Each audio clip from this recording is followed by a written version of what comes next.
Hi all, ಎಲ್ರಿಗೂ ನಮಸ್ತೆ. ಇವತ್ತು ಸಿಂಪಲ್ ಆ್ಯಂಡ್ ಬ್ಯೂಟಿಫುಲ್ ಇಯರಿಂಗ್ಸ್ ಮಾಡ್ತಾ ಮೆಡಿಟೇಷನ್ಸ್, ಧ್ಯಾನಗಳು ಅನ್ನೋ ಬುಕ್ ಬಗ್ಗೆ ತಿಳ್ಕೊಳ್ಳೋಣ. ಈ ಮೆಡಿಟೇಷನ್ಸ್ ಅನ್ನೋ ಪುಸ್ತಕ ತುಂಬ ಸ್ಟ್ರೇಂಜ್ ಆಗಿದೆ. ಈ ಪುಸ್ತಕ 2000 ವರ್ಷಗಳ ಹಿಂದಿನ ಒಬ್ಬ ರೋಮನ್ ಚಕ್ರವರ್ತಿಯ ಪರ್ಸನಲ್ ಡೈರಿ. ಇದು ಮಾರ್ಕಸ್ ಅರೇಲಿಯಸ್ ಅನ್ನೋ ರೋಮನ್ ಚಕ್ರವರ್ತಿಯ ಪರ್ಸನಲ್ ಡೈರಿ. ಅವರ ಖಾಸಗಿ ಡೈರಿಯ ಹೆಸರು ಮೆಡಿಟೇಷನ್ಸ್ ಅಂದ್ರೆ ಧ್ಯಾನಗಳು. ಆ ರೋಮನ್ ಚಕ್ರವರ್ತಿಯ ಪ್ರಾಚೀನ ಜ್ಞಾನ ಇವತ್ತಿನ ನಮ್ಮ ಬದುಕಿಗೆ ಯಾವ ತರ ಸಹಾಯ ಆಗಬಹುದು ಅಂತ ನೋಡೋಣ. ಈ ಮೆಡಿಟೇಷನ್ಸ್ ಒಂದು ವಿಚಿತ್ರವಾದ ಪುಸ್ತಕ. ಯಾಕಂದ್ರೆ ಇದನ್ನ ಚಕ್ರವರ್ತಿ ಮಾರ್ಕಸ್ ಬೇರೆಯವರು ಓದ್ಲಿ ಅಂತ ಬರ್ದಿರೋ ಪುಸ್ತಕನೇ ಅಲ್ಲ.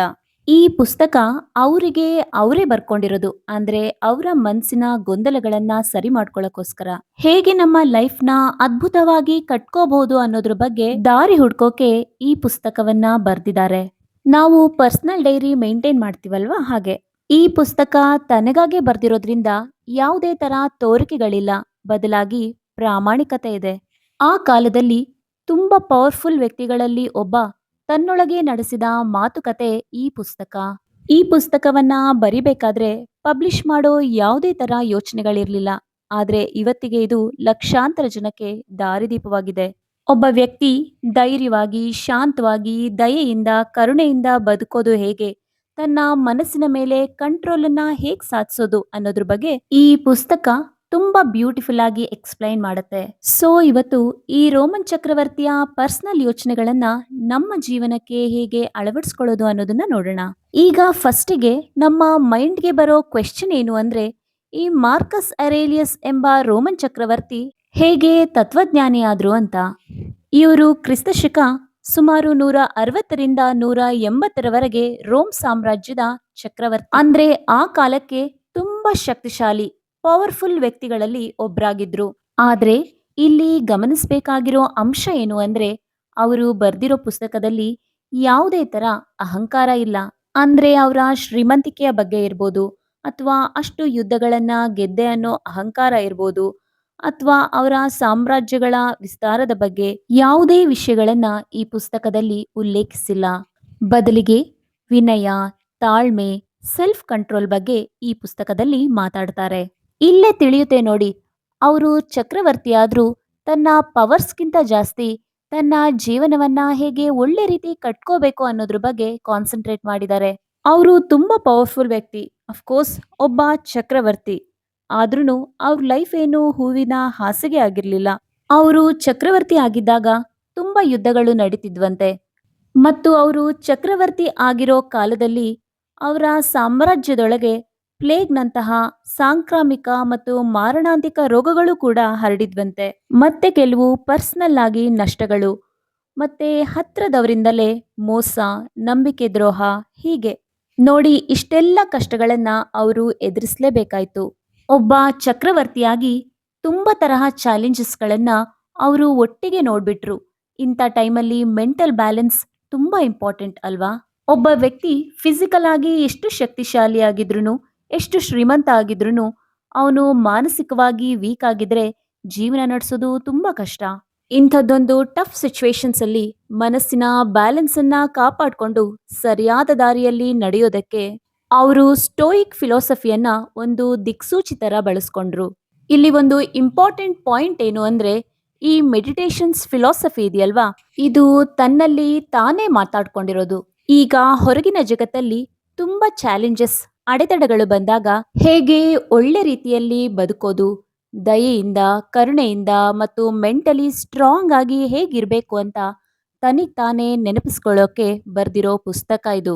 ಬಹುಶಃ ಅದಕ್ಕೆ ಅನ್ಸುತ್ತೆ ಈ ನೋಟ್ಸ್ಗಳು ತುಂಬಾ ಪ್ರಾಮಾಣಿಕವಾಗಿ, ನೇರವಾಗಿ ನಮ್ಮ ಮನಸ್ಸಿಗೆ ತಟ್ಟುತ್ತೆ. ಹಾಗಾದ್ರೆ ಈ ಸ್ಟೋಯಿಕ್ ತತ್ವಜ್ಞಾನ, ಅದರ ಬೇಸಿಕ್ ಐಡಿಯಾಸ್ ಏನು ಅಂತ ತುಂಬಾ ಸರಳವಾಗಿ ಹೇಳಬೇಕು ಅಂದ್ರೆ, ಇದು ನಮ್ ಜೊತೆಗೆ ನಾವು ಮತ್ತು ನೇಚರ್, ಪ್ರಕೃತಿಯ ಜೊತೆಗೆ ಹೇಗೆ ಹಾರ್ಮೋನಿಯಲ್ಲಿ ಶಾಂತವಾಗಿ ಬದುಕೋದು ಅನ್ನೋದನ್ನ ಕಲಿಸುತ್ತೆ. ಈ ಫಿಲಾಸಫಿಯ ಕೋರ್ ಪಾಯಿಂಟ್ ಏನು ಅಂದ್ರೆ, ಎಕ್ಸ್ಟರ್ನಲ್ ಫ್ಯಾಕ್ಟರ್ಸ್ ಅಂದ್ರೆ ಹೊರಗಿನ ವಿಷಯಗಳ ಬಗ್ಗೆ ಜಾಸ್ತಿ ಗಮನ ಕೊಡದೆ ನಮ್ಮ ಕಂಟ್ರೋಲ್ ಅಲ್ಲಿ ಏನ್ ಬರುತ್ತೆ ಅದ್ರ ಮೇಲೆ ಮಾತ್ರ ಫೋಕಸ್ ಮಾಡೋದು ಅಂತ.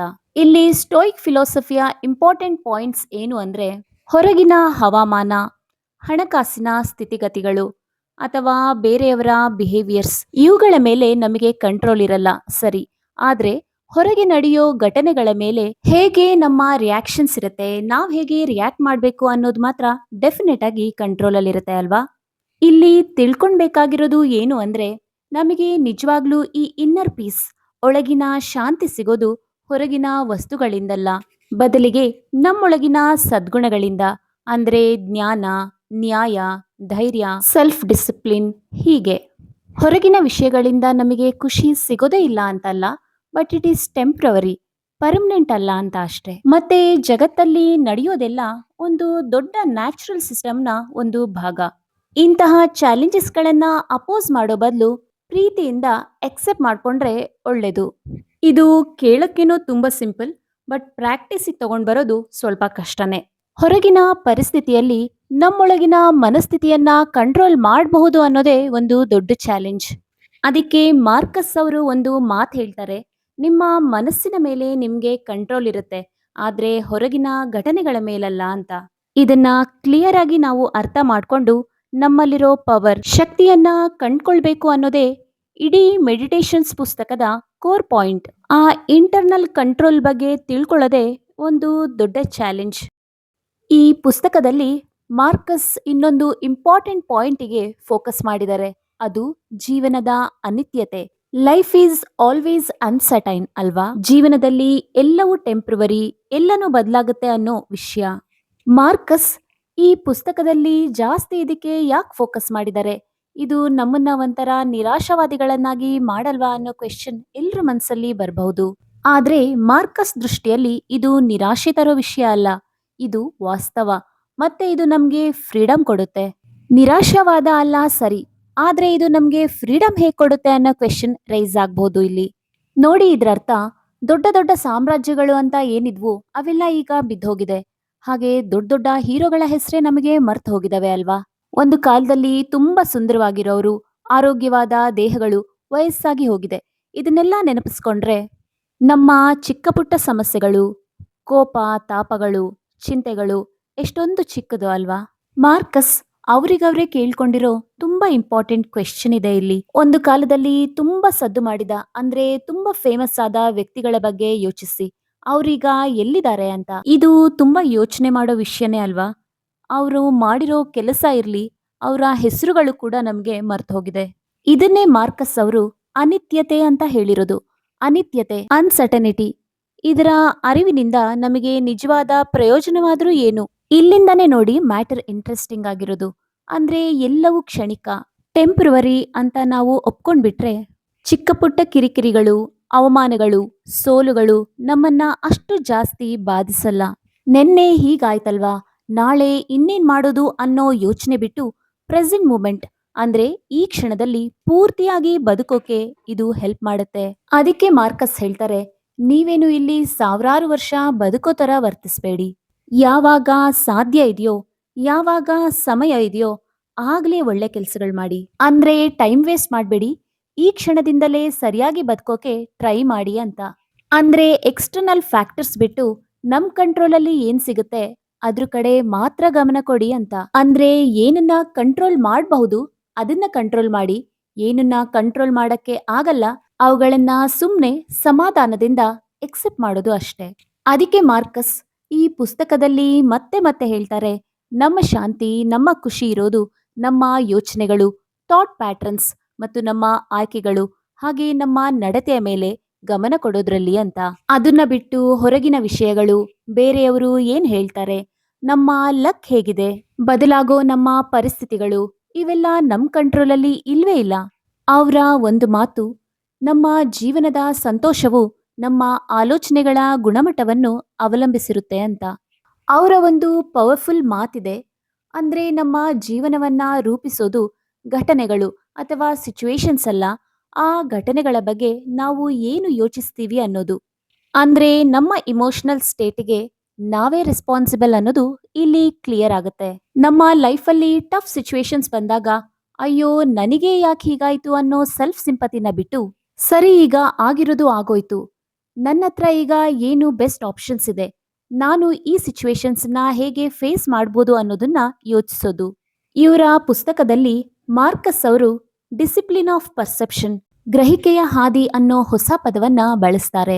ಇಲ್ಲಿ ಗ್ರಹಿಕೆಯ ಶಿಸ್ತು ಅಂದ್ರೆ ಸಿಂಪಲ್ ಆಗಿ ಘಟನೆಗಳು ಅಥವಾ ಸಿಚುವೇಶನ್ಸ್ ಅನ್ನ ಅವು ಹೇಗಿವೆಯೋ ಹಾಗೆ ನೋಡೋದು. ಅಂದ್ರೆ ಆಬ್ಜೆಕ್ಟಿವ್ ಆಗಿ ಇಲ್ಲಿ ಆ ಸಿಚುವೇಶನ್ಸ್ ಅನ್ನ ನೋಡ್ಬೇಕು. ಇಮೋಷನ್ಸ್ ಅನ್ನೋ ಕಲರ್ ಇಲ್ಲಿ ಹಾಕಬಾರ್ದು, ಪ್ರಿಜಿಡಿಸ್ ಅನ್ನೋ ಕನ್ನಡಕವನ್ನು ಹಾಕಬಾರ್ದು. ಫಾರ್ ಎಕ್ಸಾಂಪಲ್, ಈಗ ಹೊರಗಡೆ ಜೋರಾಗಿ ಮಳೆ ಬರ್ತಾ ಇದ್ರೆ ಅಲ್ಲಿ ಮಳೆ ಬರ್ತಿದೆ ಅನ್ನೋದು ಫ್ಯಾಕ್ಟ್. ಅಯ್ಯೋ, ನನ್ನ ಇಡೀ ದಿನ ಹಾಳಾಯ್ತು, ನಾನು ಹಾಕಿರೋ ಪ್ಲಾನ್ಸ್ ಎಲ್ಲ ಫ್ಲಾಪ್ ಆಯ್ತು ಅನ್ನೋ ಪರ್ಸೆಪ್ಷನ್ ಅಂದ್ರೆ ಗ್ರಹಿಕೆ. ಈಗ ಮಳೆ ಬರ್ತಿದೆ ಅಂತ ಇಮೋಷನಲ್ ಆಗಿ ರಿಯಾಕ್ಟ್ ಆಗೋದ್ ಬಿಟ್ಟು ತರ್ಕಬದ್ಧವಾಗಿ ಅಂದ್ರೆ ಲಾಜಿಕ್ ಆಗಿ ರಿಯಾಕ್ಟ್ ಮಾಡಬೇಕು. ಅಂದ್ರೆ ನಮ್ಮ ಇಮೋಷನ್ಸ್ ಭಾವನೆಗಳನ್ನ ಸಪ್ರೆಸ್ ಮಾಡಬೇಕು ಅಂತ ಅಲ್ಲ, ಸಮ್ ಲಾಜಿಕಲ್ ರೀಸನ್ ಇಂದ ಕಂಟ್ರೋಲ್ ಮಾಡಬೇಕು ಅಂತ. ಈ ತರ್ಕ ಅಥವಾ ಲಾಜಿಕ್ ಅನ್ನೋದೇ ಮನುಷ್ಯನ ಒಂದು ಯುನಿಕ್ ಕೆಪಾಸಿಟಿ ಅಂತ ಮಾರ್ಕಸ್ ನಂಬಿದ್ರು. ಈಗ ನೋಡಿ, ಎಮೋಷನ್ಸ್ ಅನ್ನೋದು ಸಹಜ, ಆದ್ರೆ ಆ ಇಮೋಷನ್ಸೇ ನಮ್ಮನ್ನ ರೂಲ್ ಮಾಡಕ್ಕೆ ನಾವು ಬಿಡಬಾರ್ದು. ಈ ತರ್ಕ ಅನ್ನೋದು ಆಂಕರ್ ಇದ್ದಂಗೆ, ನಮ್ಮ ಇಮೋಷನ್ಸ್ನ ಬಿರುಗಾಳಿ ಬಂದಾಗ ನಮ್ಮನ್ನ ಸ್ಟಡಿಯಾಗಿಡಕ್ಕೆ ಇದು ಹೆಲ್ಪ್ ಮಾಡುತ್ತೆ. ಅವರ ಒಂದು ಕೋಟ್ ನೆನಪಾಗ್ತಿದೆ, ಯಾವುದೇ ಹೊರಗಿನ ವಿಷಯದಿಂದ ನಿಮಗೆ ತೊಂದರೆ ಆಗ್ತಿದ್ರೆ ಆ ನೋವು ಬೇಜಾರು ಆ ಹೊರಗಿನ ವಿಷಯದಿಂದ ಬಂದಿದ್ದಲ್ಲ, ಅದರ ಬಗ್ಗೆ ನಮ್ಮ ಅಂದಾಜು ಇದೆಯಲ್ಲ ಅದ್ರಿಂದ ಬಂದಿದ್ದು. ಮತ್ತು ಇದರಿಂದ ಯಾವಾಗ ಬೇಕಾದ್ರೂ ನಾವು ಹೊರಗೆ ಬರೋ ಪವರ್ ನಮ್ಮ ಹತ್ರನೇ ಇದೆ. ಇದೊಂದು ಎಂಪವರಿಂಗ್ ಸ್ಟೇಟ್ಮೆಂಟ್ ಅಲ್ವಾ? ಆದ್ರೆ ನಿಜ ಜೀವನದಲ್ಲಿ ನಮಗೆ ಯಾರಾದ್ರೂ ಅನ್ಯಾಯ ಮಾಡಿದಾಗ ಅಥವಾ ಯಾರ ಮೇಲಾದ್ರೂ ಕೋಪ ಬಂದಾಗ ಅವ್ರ ಮೇಲಿನ ಜಡ್ಜ್ಮೆಂಟ್ ಇಂದ ವಾಪಸ್ ಬರೋದು ಸ್ವಲ್ಪ ಕಷ್ಟನೇ. ಅದಕ್ಕೆ ನೋಡಿ ಮಾರ್ಕಸ್ ಇದನ್ನ ಶಿಸ್ತು ಅಥವಾ ಡಿಸಿಪ್ಲಿನ್ ಅಂತ ಕರೆದಿರೋದು. ಇದು ಸುಮ್ಮನೆ ಒಂದು ದಿನದಲ್ಲಿ ಬರುವಂತದ್ದಲ್ಲ, ಇದನ್ನ ಕಂಟಿನ್ಯೂಸ್ ಪ್ರಾಕ್ಟೀಸ್ ಮಾಡ್ತಾ ರೂಢಿಸ್ಕೋಬೇಕು ಅಂತ ಮಾರ್ಕಸ್ ಹೇಳಿದ್ದಾರೆ. ಈ ತರ ಪರ್ಸ್ಪೆಕ್ಟಿವ್ಸ್ ನ ನಮ್ಮ ಲೈಫಲ್ಲಿ ಇಂಪ್ಲಿಮೆಂಟ್ ಮಾಡೋದ್ರಿಂದ ನಮ್ಮ ಲೈಫಲ್ಲಿ ದೊಡ್ಡ ಲಾಭನೇ ಪಡಿಬಹುದು. ಈ ಕಷ್ಟಗಳನ್ನ ಅಡೆತಡೆಗಳನ್ನ ಬರೀ ಚಾಲೆಂಜಸ್ ಅಥವಾ ಪ್ರಾಬ್ಲಮ್ಸ್ ಅಂತ ನೋಡೋ ಬದಲು ನಮ್ಮ ವರ್ಚ್ಯೂಸ್ ಅಥವಾ ಸದ್ಗುಣಗಳನ್ನ ಪ್ರಾಕ್ಟೀಸ್ ಮಾಡೋಕೆ ಸಿಕ್ಕ ಅವಕಾಶ ಒಂದು ದೊಡ್ಡ ಅಪಾರ್ಚುನಿಟಿ ಅಂತ ಅನ್ಕೋಬಹುದು. ಈಗ ಫಾರ್ ಎಕ್ಸಾಂಪಲ್, ಯಾರಾದ್ರೂ ನಮ್ಮ ಹತ್ರ ರೂಢಾಗಿ ನಡ್ಕೊಂಡ್ರೆ ನಮ್ಮ ತಾಳ್ಮೆನ ಟೆಸ್ಟ್ ಮಾಡೋಕೆ ಅಥವಾ ನಮ್ಮ ತಾಳ್ಮೆಯನ್ನ ಇನ್ನಷ್ಟು ಬೆಳೆಸ್ಕೊಳ್ಳೋಕೆ ಸಿಕ್ಕ ಒಂದು ಚಾನ್ಸ್ ಅಂತ ಅನ್ಕೋಬಹುದು. ಲೈಫಲ್ಲಿ ತುಂಬಾ ಅನ್ಯಾಯ ಆಗ್ತಿದೆ ಅಥವಾ ನಾವು ಸೋತ್ ಹೋಗಿದೀವಿ ಅಂತ ಅನ್ಸಿದ್ರೆ ಇದು ನಮ್ಮ ಇನ್ನರ್ ಪವರ್ ಅಥವಾ ನಮ್ಮೊಳಗಿನ ಶಕ್ತಿ ಧೈರ್ಯವನ್ನ ತೋರ್ಸೋಕೆ ಒಂದು ಅವಕಾಶ ಅಂತ ಅನ್ಕೋಬಹುದು. ಲೈಫಲ್ಲಿ ಸೋಲ್ ಬಂದಾಗ ವಿನಯ ಅಥವಾ ಎಕ್ಸೆಪ್ಟೆನ್ಸಿ ಕಲಿಯೋಕೆ ಒಂದು ಪಾಠ ಇದು. ಈ ತರ ಆಟಿಟ್ಯೂಡ್ ಶಿಫ್ಟ್ ಇದೆಯಲ್ವಾ, ಇದು ನನಗೆ ಯಾಕೆ ಹೀಗಾಯ್ತು ಅನ್ನೋದ್ರಿಂದ ಇದರಿಂದ ನನಗೇನು ಲರ್ನಿಂಗ್ ಸಿಕ್ತು, ಏನು ಕಲಿಬಹುದು ಅಂತ ಬದಲಾಗೋದೆ ಮೆಡಿಟೇಷನ್ಸ್ ಪುಸ್ತಕದ ಪ್ರಾಕ್ಟಿಕಲ್ ಪವರ್. ಇಲ್ಲಿ ಒಂದು ಮುಖ್ಯವಾದ ಪ್ರಶ್ನೆ ಬರುತ್ತೆ ನೋಡಿ, ನಮ್ಮ ಚಾಲೆಂಜಸ್ನ ನಾವು ಹೇಗ್ ನೋಡ್ತೀವಿ ಅನ್ನೋದೇ ನಮ್ಮ ಖುಷಿ ಮತ್ತು ಬೆಳವಣಿಗೆಯನ್ನ ಡಿಸೈಡ್ ಮಾಡುತ್ತಾ? ನಾವು ಬೇರೆಯವರ ಜೊತೆ ವ್ಯವಹರಿಸಬೇಕಾದ್ರೆ ಇದೇ ಕಾನ್ಸೆಪ್ಟನ್ನ ಅಪ್ಲೈ ಮಾಡ್ತೀವಾ? ಅದಕ್ಕೆ ಇದನ್ನ ಶಿಸ್ತು ಅಥವಾ ಡಿಸಿಪ್ಲಿನ್ ಅಂತ ಕರೆದಿರೋದು. ಇದು ಒಂದೇ ರಾತ್ರಿಲಿ ಬದಲಾಗೋ ವಿಷಯ ಅಲ್ಲ, ಇದು ರೆಗ್ಯುಲರ್ ಪ್ರಾಕ್ಟೀಸ್ ಇಂದ ಮಾತ್ರ ನಮ್ದಾಗಿಸ್ಕೋಬಹುದು. ಅದು ವಿಶೇಷವಾಗಿ ನಮಗೆ ರೆಗ್ಯುಲರ್ ಆಗಿ ಕಿರಿಕಿರಿ ಮಾಡೋ ವ್ಯಕ್ತಿಗಳ ನಡುವೆ ಹೇಗೆ ವ್ಯವಹರಿಸಬೇಕು ಅನ್ನೋದನ್ನ ನಾವು ಪ್ರಾಕ್ಟೀಸ್ ಮಾಡ್ತೀವಿ. ಇಲ್ಲಿ ಮಾರ್ಕಸ್ ಚಕ್ರವರ್ತಿ ಆಗಿರೋದ್ರಿಂದ ದಿನಾಗ್ಲೂ ನೂರಾರು ತರದ ಜನರನ್ನ ಅವರು ಮೀಟ್ ಮಾಡ್ಬೇಕಿತ್ತು. ಇಲ್ಲಿ ಕೆಲವು ವ್ಯಕ್ತಿಗಳು ಎಲ್ಲ ವಿಷಯಕ್ಕೂ ಸುಮ್ಮನೆ ಮೂಗ್ ತೂರ್ಸೋ ಅಂತವ್ರು ಅಥವಾ ಹೆಲ್ಪ್ ತಗೊಂಡು ಒಂದು ಪುಟ್ಟ ಥ್ಯಾಂಕ್ಸ್ ಅನ್ನು ಹೇಳ್ದೆ ಇರೋ ಅಂತವ್ರು, ದುರಹಂಕಾರಿಗಳು, ಮೋಸ ಮಾಡೋರು, ಹೊಟ್ಟೆ ಕಿಚ್ಚು ಪಡೋರು, ಎಲ್ಲಾ ತರದ ಜನಗಳು ಇರ್ತಿದ್ರು. ಇವರೆಲ್ಲರ ಜೊತೆ ಡೀಲ್ ಮಾಡೋಕೆ ಮಾರ್ಕಸ್ ಒಂದು ಮೆಂಟಲ್ ಟೆಕ್ನಿಕ್ ಬಳಸ್ತಿದ್ರು. ಅವರು ಪ್ರತಿದಿನ ಬೆಳಗ್ಗೆ ಎದ್ದ ತಕ್ಷಣ ತನಿಗ್ ತಾನೇ ಈ ತರ ಹೇಳ್ಕೊಂತಿದ್ರಂತೆ. ಇದು ಒಂಥರ ಅಫರ್ಮೇಶನ್, ದೃಢೀಕರಣ ತರ ವರ್ಕ್ ಆಗ್ತಿತ್ತು. ಅವ್ರ ಮನ್ಸಿಗೆ ಅವರೇ ಹೇಳ್ಕೊಂತಿದ್ರಂತೆ. ಅವರೆಲ್ಲ ಯಾಕೆ ಹೀಗೆ ನಡ್ಕೋತಾರೆ ಅಂದ್ರೆ ಅವರಿಗೆಲ್ಲ ಸರಿ ತಪ್ಪುಗಳ ಅರಿವಿಲ್ದೇ ಇರಬಹುದು, ಆದ್ರೆ ನನಗೆ ಯಾವ ತಪ್ಪು ಯಾವ್ದು ಸರಿ ಅಂತ ಕ್ಲಿಯರ್ ಆಗಿ ಗೊತ್ತು. ಆದ್ರೆ ನಾವೆಲ್ಲರೂ ಒಂದೇ, ನಾವೆಲ್ಲ ಮನುಷ್ಯರು, ನಾವೆಲ್ಲ ಬಂಧುಗಳು. ಹಾಗಾಗಿ ನಾನು ಯಾವುದೇ ತರ ಪ್ರಾಬ್ಲಮ್ಸ್ ಅವರಿಗೆ ಕ್ರಿಯೇಟ್ ಮಾಡಲ್ಲ. ನಾನು ಅವ್ರನ್ನ ದ್ವೇಷಿಸೋದು, ಹಗೆ ಸಾಧಿಸೋದು ಮಾಡಲ್ಲ. ನಾವೆಲ್ಲ ಈ ಭೂಮಿ ಮೇಲೆ ಹುಟ್ಟಿರೋದು ಒಬ್ರಿಗೆ ಒಬ್ರು ಸಹಾಯ ಮಾಡ್ಕೊಂಡಿರೋಕೆ. ಇದನ್ನ ಮಾರ್ಕಸ್ ಡೈಲಿ ತನಿಗ್ ತಾನೇ ಹೇಳ್ಕೊಳ್ತಿದ್ರಂತೆ. ಸೊ ಇದ್ರಿಂದ ಅವರು ಬೇರೆಯವರ ತಪ್ಪುಗಳನ್ನ ಪರ್ಸನಲ್ ಆಗಿ ತಗೋತಿರ್ಲಿಲ್ಲ. ಅವರ ಬಿಹೇವಿಯರ್, ನಡವಳಿಕೆ, ಅವರ ಅಜ್ಞಾನ ಅಥವಾ ಅವ್ರದೇ ಪ್ರಾಬ್ಲಮ್ಸ್ ಇಂದ ಬಂದಿರಬಹುದು. ಎಲ್ಲದೂ ನಮ್ಮ ಮೇಲಿನ ದ್ವೇಷ ಅಂತಾನೆ ಹೇಳಕ್ಕಾಗಲ್ಲ. ಹಾಗಾಗಿ ನಮ್ಮ ಕೆಲಸ ಕೋಪದಿಂದ ರಿಯಾಕ್ಟ್ ಮಾಡೋ ಬದಲು ಆದಷ್ಟು ಮಟ್ಟಿಗೆ ತಿಳುವಳಿಕೆಯಿಂದ, ಅವೇರ್ನೆಸ್ ಇಂದ, ಸಹಾನುಭೂತಿಯಿಂದ ಇರೋದು. ಮಾರ್ಕಸ್ ಒಬ್ಬ ಚಕ್ರವರ್ತಿಯಾದ್ರೂ ಈ ಸಿಂಪ್ಲಿಸಿಟಿ, ಈ ವಿನಯ ಅವರಿಗೆ ಹೇಗ್ ಬಂತು ಅಂದ್ರೆ ಅವರು ಈ ಸ್ಟೋಯಿಕ್ ಪ್ರಿನ್ಸಿಪಲ್ನ ಎಷ್ಟು ಗಟ್ಟಿಯಾಗಿ ನಂಬಿದ್ರು ಅನ್ನೋದು ಇಲ್ಲಿ ತೋರಿಸುತ್ತೆ. ಈ ಲಕ್ಸುರಿ ಜೀವನ, ಹೊಗಳಿಕೆ, ಅಹಂಕಾರ ಇವೆಲ್ಲ ಹೊರಗಿನ ವಿಷಯಗಳು ಮತ್ತೆ ಇವು ಶಾಶ್ವತ ಅಲ್ಲ ಅನ್ನೋದು ಅವರಿಗೆ ಕ್ಲಿಯರ್ ಆಗಿ ಮನದಟ್ಟಾಗಿತ್ತು. ಮತ್ತು ನಿಜವಾಗ್ಲೂ ವ್ಯಾಲ್ಯೂ, ಆ ಬೆಲೆ ಅನ್ನೋದು ಇರೋದು ನಮ್ಮ ಡ್ಯೂಟಿ, ಕೆಲಸಗಳನ್ನ ಸರಿಯಾಗಿ ಮಾಡೋದ್ರಲ್ಲಿ ಮತ್ತೆ ನಮ್ಮ ಬಿಹೇವಿಯರ್ ಅನ್ನ ಕರೆಕ್ಟ್ ಮಾಡ್ಕೊಳ್ಳೋದ್ರಲ್ಲಿ, ಹಾಗೆ ಒಳ್ಳೆ ಗುಣಗಳನ್ನ ಬೆಳೆಸ್ಕೊಳ್ಳೋದ್ರಲ್ಲಿ. ಇಲ್ಲೊಂದು ಫೇಮಸ್ ಮಾತಿದೆ, ಒಳ್ಳೆ ವ್ಯಕ್ತಿ ಹೇಗಿರ್ತಾರೆ ಅಂತ ಡಿಸ್ಕಸ್ ಮಾಡ್ತಾ ಕೂರ್ಬೇಡಿ, ನೀವೇ ಆ ಒಳ್ಳೆ ವ್ಯಕ್ತಿ ಆಗಿ. ಇಂಥ ಮ್ಯಾಜಿಕಲ್ ವರ್ಡ್ಸ್ ಅಲ್ವಾ, ಇದು ನಾವೆಲ್ಲರೂ ಅಪ್ಲೈ ಮಾಡ್ಕೊಳ್ಳೋಣ. ಅಂದ್ರೆ ಇಲ್ಲಿ ಆಕ್ಷನ್ಸ್ಗೆ ತುಂಬಾ ಇಂಪಾರ್ಟೆನ್ಸ್ ಕೊಟ್ಟಿದ್ದಾರೆ ಮಾತಿಗಿಂತ.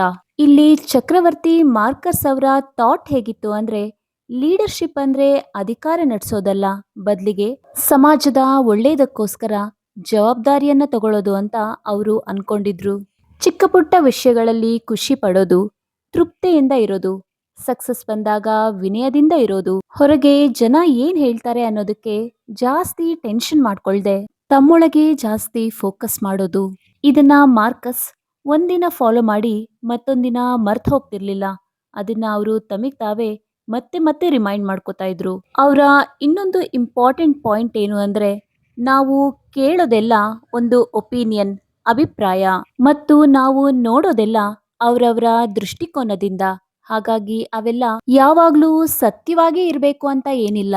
ಸೊ ಇದು ಏನು ರಿಮೈಂಡ್ ಮಾಡುತ್ತೆ ಅಂದ್ರೆ, ನಮ್ಮ ಪರ್ಸೆಪ್ಷನ್ ಸಬ್ಜೆಕ್ಟಿವ್ ಆಗಿರ್ಬೋದು ಅಥವಾ ಲಿಮಿಟೆಡ್ ಆಗಿರ್ಬೋದು ಅಂತ. ಇದು ನಮ್ಮ ತಾಳ್ಮೆ, ಕ್ಲಾರಿಟಿ, ವಿನಯವನ್ನ ಕಾಪಾಡ್ಕೊಳ್ಳಕ್ಕೆ ಹೆಲ್ಪ್ ಮಾಡುತ್ತೆ.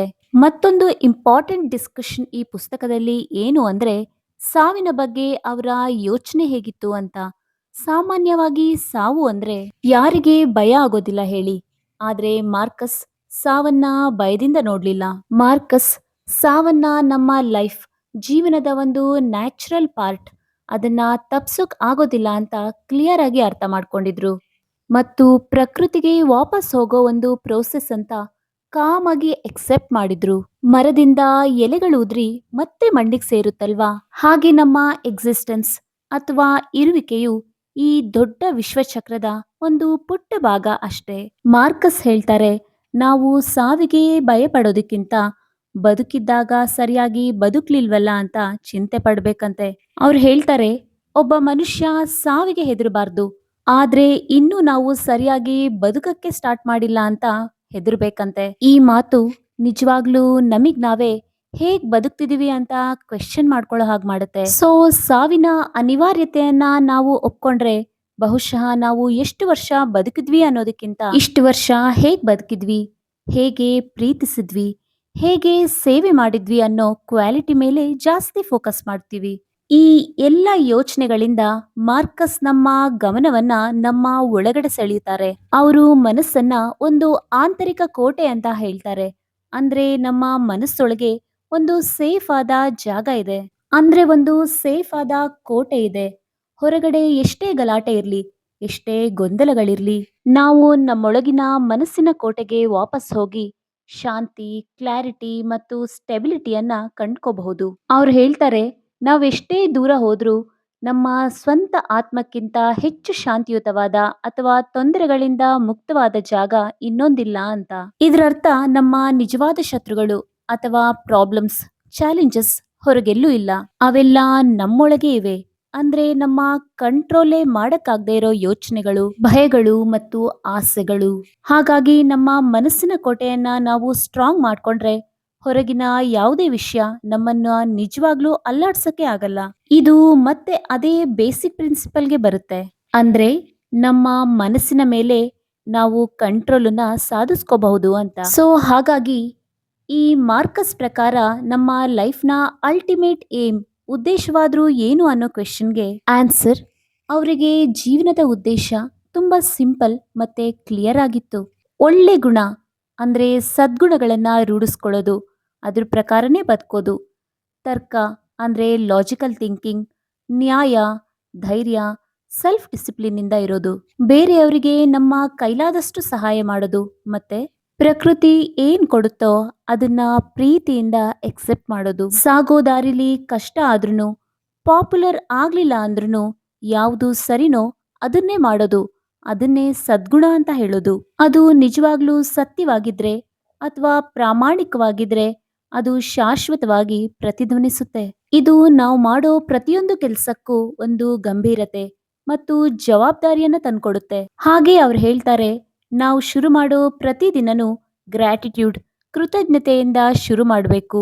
ನಾವು ಬದುಕಿರೋದಕ್ಕೆ, ಯೋಚನೆ ಮಾಡೋ ಶಕ್ತಿಗೆ, ಪ್ರೀತಿಸೋ ಅವಕಾಶಕ್ಕೆ, ಕೆಲಸ ಮಾಡೋ ಎನರ್ಜಿಗೆ, ಎಲ್ಲದಕ್ಕೂ ಕೃತಜ್ಞತೆಯಿಂದ ಅಥವಾ ಥ್ಯಾಂಕ್ಫುಲ್ ಆಗಿ ಇರಬೇಕು. ಸೊ ಟೋಟಲ್ ಆಗಿ ಈ ಪುಸ್ತಕದಲ್ಲಿ ಹೇಳೋದೇನಂದ್ರೆ, ನಮ್ಮ ಮನಸ್ಸೇ ನಮ್ಮ ಸಾಮ್ರಾಜ್ಯ. ಹೊರಗಿನ ಪ್ರಪಂಚ ಅಥವಾ ಎಕ್ಸ್ಟರ್ನಲ್ ಫ್ಯಾಕ್ಟರ್ ನಮ್ಮ ಕಂಟ್ರೋಲ್ನಲ್ಲಿಲ್ಲ, ಆದ್ರೆ ನಮ್ಮ ರಿಯಾಕ್ಷನ್ ನಮ್ಮ ಕೈಯಲ್ಲೇ ಇದೆ. ಇದೇ ನಮ್ಮೊಳಗಿನ ನಿಜವಾದ ಶಕ್ತಿ. ಇನ್ನೊಂದು ಇಂಪಾರ್ಟೆಂಟ್ ಪಾಯಿಂಟ್ ಏನು ಅಂದ್ರೆ, ಅನಿತ್ಯತೆಯನ್ನ ಒಪ್ಕೋಬೇಕು. ಎಲ್ಲವೂ ಬದಲಾಗುತ್ತೆ, ಅಂದ್ರೆ ಎಲ್ಲದು ಟೆಂಪ್ರವರಿ. ಇದು ಕರೆಕ್ಟ್ ಆಗಿ ಅರ್ಥ ಆದ್ರೆ ಸಣ್ಣ ಪುಟ್ಟ ವಿಷಯಗಳಿಗೆ ಅಂಟ್ಕೊಳ್ಳೋದನ್ನ ನಾವು ಬಿಡಬಹುದು ಅಂಡ್ ಪ್ರೆಸೆಂಟ್ ಮೂಮೆಂಟ್ ಅಲ್ಲಿ ಬದುಕೋಕೆ ಕಲಿಬಹುದು. ಇನ್ನು ನ್ಯಾಯ, ಧೈರ್ಯ ಮತ್ತು ಸ್ವಯಂ ಶಿಸ್ತು, ಸೆಲ್ಫ್ ಡಿಸಿಪ್ಲಿನ್ ಇವುಗಳನ್ನ ಬೆಳೆಸ್ಕೊಳ್ಳೋದು, ಫಾಲೋ ಮಾಡೋದೇ ನಿಜವಾದ ಸಕ್ಸಸ್.